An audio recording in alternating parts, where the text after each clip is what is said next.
비트코인의 가격을 외부 요인으로 본다고 한다면 좀 여러 가지 요인이 있을 수 있겠는데 트럼프 2기 행정부라든지 대량 유입이라든지 사실 이런 요인은 비트코인의 가격을 올리는 요소가 될 수 있는데 문제가 뭐냐면 현재 그 미국의 그런 금리 수준이 3.75%로 사실 이게 결코 낮은 구간이 아니거든요. 조금 더 낮춰가지고 유동성 시장이 풀어줘야 이자 기반의 그런 자산에 대한 매력도가 떨어져야 그런 유동성이 비트코인으로 유입될 그런 기미가 보일 수 있는데 현재로서는 그런 비트코인에 대한 그런 유입량이 아직까지 보기에는 거시경제의 그런 환경이 그렇게 뚜렷하거나 시원하게 개선이 되지 않는 상황이고 이런 불확실성으로 인해서 사실 추가적인 상승폭이 좀 뚜렷하게 나타나지 않게 좀 보이고 있다. 그리고 최근에 미국에서 그런 베네수엘라 대통령을 이렇게 딱 체포하기도 하고 그다음에 현재 미국하고 또 이란하고의 관계도 좀 심상치 않고요. 이젠 또 멕시코하고의 마약 소고를 어떻게 한번 정리하겠다. 사실 이런 목소리들이 거침없이 나오고 있습니다. 전반적으로 이런 지정학적인 그런 요소들이 굉장히 뉴스 소재로 나오다 보면은 사람들은 심리적으로 안정적인 자산을 찾으려고 하거든요. 금,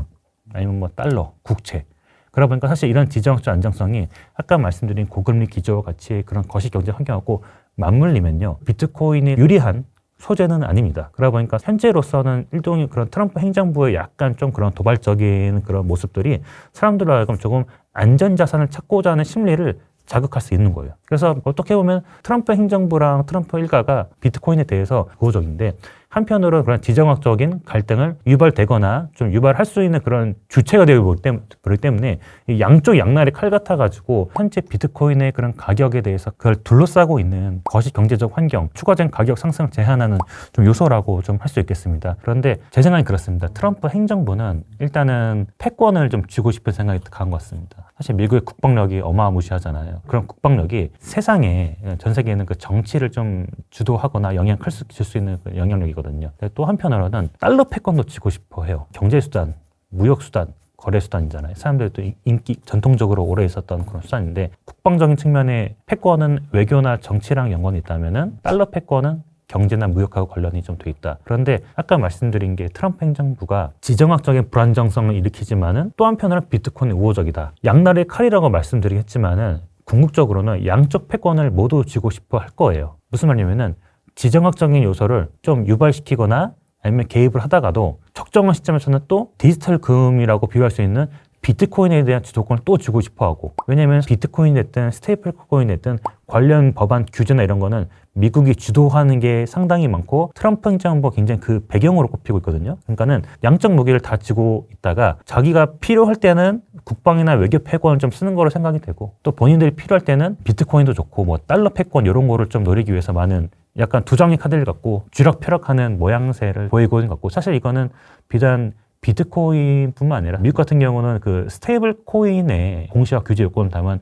지니어스 법안을 작년에 행정부에서 서명을 했단 말이에요. 그러니까 암호화폐 전반에 대한 주도권을 좀 가져가고 싶은 거고 그 주도권을 잡으면 당연히 비트코인에도 영향을 갈 거고 그러다 보니까는 스테이블 코인, 비트코인 결국에는 디지털화된 달러에 대한 패권을 주게 될 거고 스테이블 코인의 공급량은 또 비트코인하고 긴밀히 연관이 돼 있고 왜냐하면 스테이블 코인을 쓰는 사람이 비트코인을 유입시키려는 환전할 수 있는 편의성이 높잖아요. 그러다 보니까는 제가 보기에 양쪽 카드를 미국이 전 세계 약간 양쪽을 주름 잡는 그런 패권 국가로 하고 있는 하나의 전략 수단이 아닌가 이 두 가지가 이렇게 보면 될 것 같습니다.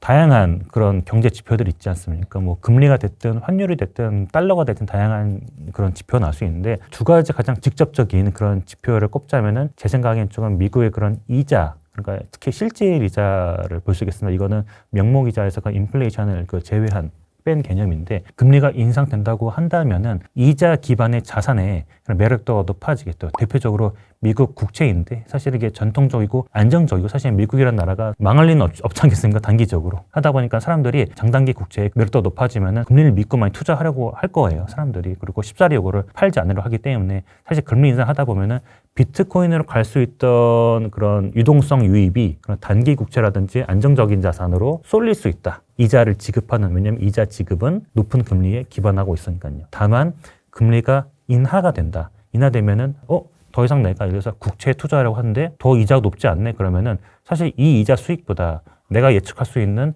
비트코인의 앞으로의 그런 가격 상승 여력이 조금 더 점쳐진다면은 그 돈을 비트코인에 넣을 수 있단 말이에요. 미국 중앙은행이 특히 이렇게 많이 그런 이자 조정이라는 게 전 세계적인 유동성 조절의 파급 효과가 크기 때문에 그게 사실은 비트코인의 가격을 예측하는데도 바로미터라고 보는 게 단기적으로는 또 중장기로도 맞겠죠. 두 번째는 달러 인덱스의 변화입니다. 달러의 그런 가치 변화를 나타내는 일종의 그 지표인데요. 달러 인덱스가 가치가 높다 낮다를 보여주고 있는데 만약 달러 인덱스가 좀 낮아지고 있고 가치가 예전만지 못하다고 한다면은 달러가 사실 전 세계적으로 가장 오랫동안 인정되었던 전통 자산이거든요. 그러면은 달러에 대한 그런 가치 완화가 가치가 떨어진다는 게 비트코인을 하여금 또 다른 유입될 수 있는 경로가 될 수 있다. 요약을 하면은 미국의 실질 금리하고 그다음 달러 인덱스의 변화 추세를 한번 보시는 게 좋을 것 같다라고 좀 얘기할 수 있을 것 같습니다. 그리고 하나의 그 투자의 근거가 될 수 있는 거는 제가 보기엔 좀 스테이블 코인의 공급량, 스테이블 코인의 유입량이 좀 될 수 있을 것 같아요. 왜냐하면 스테이블 코인이 사실 비트코인하고 공통점은 똑같은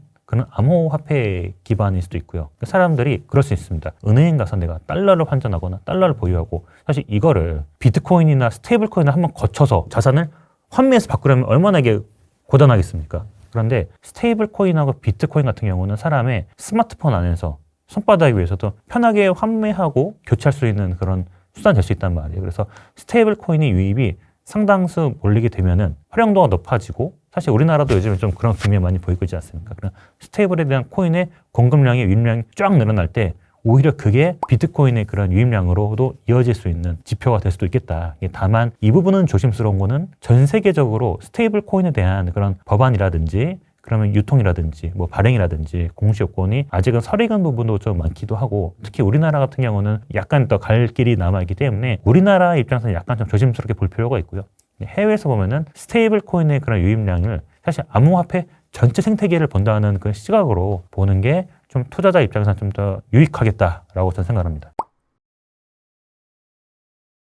원래는 우리나라에서 전통 좀 4대 은행이 있었고 시중은행이 있었죠. 그런데 최근 한 20년 정도, 15년, 20년 사이에 디지털 페이, 그러니까 카카오페이, 네이버페이가 좋은 좀 예시일 텐데 디지털 결제를 편리하게 만들었어요. 편리하게 만들고 사람들이 좀 더 보편적으로 활용할 수 있게끔. 사실 근데 이게 전통적인 은행 입장에서 굉장히 좀 충격을 줬거든요. 그러다 보니까는 전통은행하고 과거의 그 비전통 금융기관 간의 결제 기업이죠. 어떻게 보면 경쟁 구도가 많이 들어가고 있는데 이 구도를 블록체인으로 좀 편입해서 보게 된다면요. 카카오도 그렇고 네이버도 그렇고 만약에 민간 기업에서 스테이블 코인을 만약에 좀 발행할 수 있다. 그런 계기가 된다고 한다면은 그때가 되면은 시중은행 입장에서는 사이즈가 약간 공룡 같은 크기입니다. 시중은행이 생각보다. 그러다 보니까는 조금 더 관료주의적인 그런 비효율성이 생겨날 수밖에 없고 그런 거대 조직이 부서를 만들고 TF를 만들고 이런 유연성이 결제 편의 기업이라고 해야 될까요? 결제 기업이라고 해야 될까요? 그런 기업들의 유연성하고 그런 속도를